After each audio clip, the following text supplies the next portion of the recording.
నమస్తే అండి, నేను మీ కళ్యాణిని. Welcome to our channel Kalyani kitchen Kadapa. ఈరోజు ఈ వీడియోలో అమ్మవారికి ఎంతో ఇష్టమైన ఖర్జూరం పండుతో కేసరి తయారు చేసి చూపించబోతున్నాను. చాలా సింపుల్గా చేసుకోవచ్చు, టేస్టీగా బాగుంటుంది.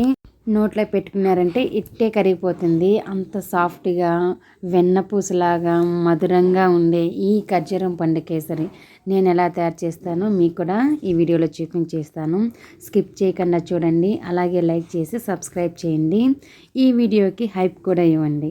ఇంకా ఆలస్యం లేకుండా వీడియోలోకి అయితే వెళ్ళిపోదాము. ఫస్ట్ ఒక చిన్నది మిక్సర్ జార్ తీసుకోవాలి. అందులో కప్పు ఫుల్కి ఖర్జూరం గింజలు తీసేసి ఈ విధంగా తీసి పెట్టుకోండి. ఫస్ట్ ఖర్జూరంని సాఫ్ట్గా ఉండే ఖర్జూరం తీసుకోండి, బాగా స్వీట్గా ఉండేది.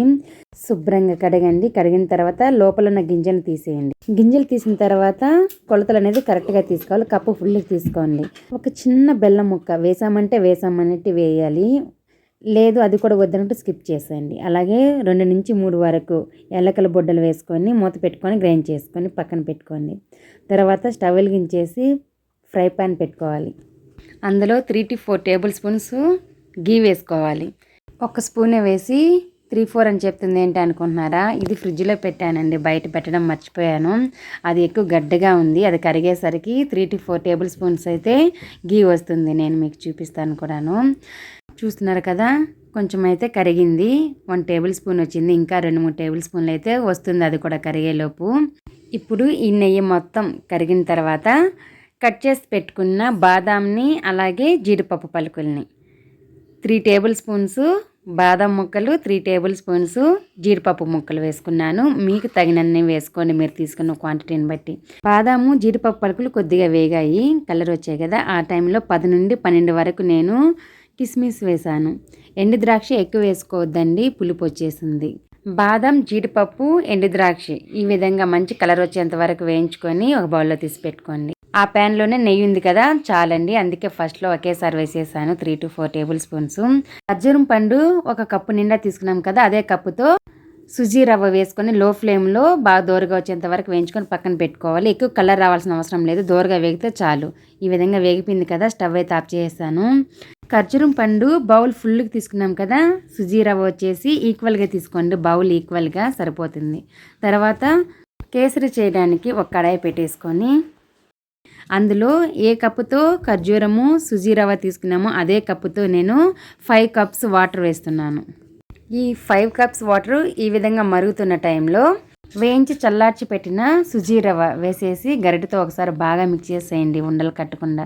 ఒకవేళ మీకు ఉండలు కట్టిందంటే గరిటెతో అయితే అలా అనేసేయండి, ఉండలు అనేది లేకుండా ఉంటాయి. వీళ్ళంతవరకు ఫస్ట్లోనే ఉండలు కట్టకుండా ఒక చేత్తో వేసుకుంటూ ఒక చేత్తో మిక్స్ చేసుకోండి, ఉండలు అనేది కట్టవు.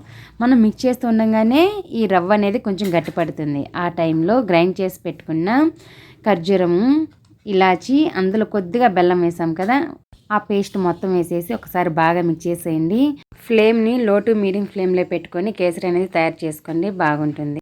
ఈ పేస్ట్ మొత్తం బాగా కలిసిపోయేలాగా గరిటెతో అలా ప్రెస్ చేస్తూ ఉన్నారంటే మనం వేసిన బొంబాయి రవ్వకి మొత్తం బాగా కలిసిపోతుంది.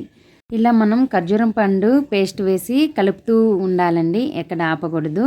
లో ఫ్లేమ్లో పెట్టేసుకొని బాగా కదుపుతూ ఉన్నారంటే మనకి కేసరి కన్సిస్టెన్సీ ఈ విధంగా వస్తుంది. కొంచెం జారుడుగా ఉంది కదా, ఆ టైంలో వేయించి పెట్టుకున్న బాదాము, జీడిపప్పు అలాగే ఎండు ద్రాక్ష వేసేసి ఒకసారి బాగా మిక్స్ చేసేయండి. తర్వాత 2 టేబుల్ స్పూన్స్ నెయ్యి వేసుకోండి. నెయ్యి వేసేసి ఒక్కసారి బాగా మిక్స్ చేసి స్టవ్ అయితే ఆఫ్ చేసేయండి. అంతే అండి, ఖర్జూరం పండుతో తయారు చేసుకునే కేసరి అయితే రెడీ అయిపోయింది. ఇప్పుడు ఇది వేడిగా ఉంది కదా, నేనైతే స్టవ్ ఆఫ్ చేసేసాను, మీరు కూడా ఆఫ్ చేసేయండి. చూడండి, ఈ విధంగా వేడిగా ఉన్నప్పుడు ఇంత జారుడుగా ఉంటే సరిపోతుంది. చల్లారేసరికి కొంచెం గట్టి పడుతుంది, తినడానికి బాగుంటుంది. మరి జారుడుగా ఉన్నా కూడా అది పాయసంలాగా ఉంటుంది. కేసరి అనేది మరి జారుడుగా లేకుండా చల్లారిన తర్వాత కొంచెం గట్టిగా ఉంటే బాగుంటుంది. ఈ విధంగా కన్సిస్టెన్సీ కరెక్ట్గా అయితే వచ్చింది నాకైతే. ఇది పూర్తిగా చల్లారిపోయిందండి. చల్లారిన తర్వాత బౌల్లో వేసి చూపిస్తున్నాను. ఎంతో మధురంగా ఉండే ఖర్జూరం పండుతో తయారు చేసిన కేసరి అయితే ఈ విధంగా మీరు కూడా చేసుకొని అమ్మవారికి నైవేద్యంగా పెట్టండి, చాలా బాగుంటుంది. చాలా మైల్డ్ స్వీట్తో నోట్లో పెట్టుకుంటే అలా కరిగిపోతుంది.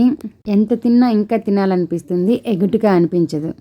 టేస్ట్ అయితే సూపర్గా ఉంటుందండి. మీరు ఎక్స్పెక్ట్ చేయరు అంత టేస్టీగా ఉండే ఈ ఖర్జూరం పండు కేసరి అయితే మీరు కూడా ఇంట్లో తప్పకుండా ట్రై చేయండి. మీకు కంపల్సరీగా నచ్చుతుంది. అలాగే అందరికీ వరలక్ష్మి వ్రతం శుభాకాంక్షలు అండి. Thanks for watching. బాయ్.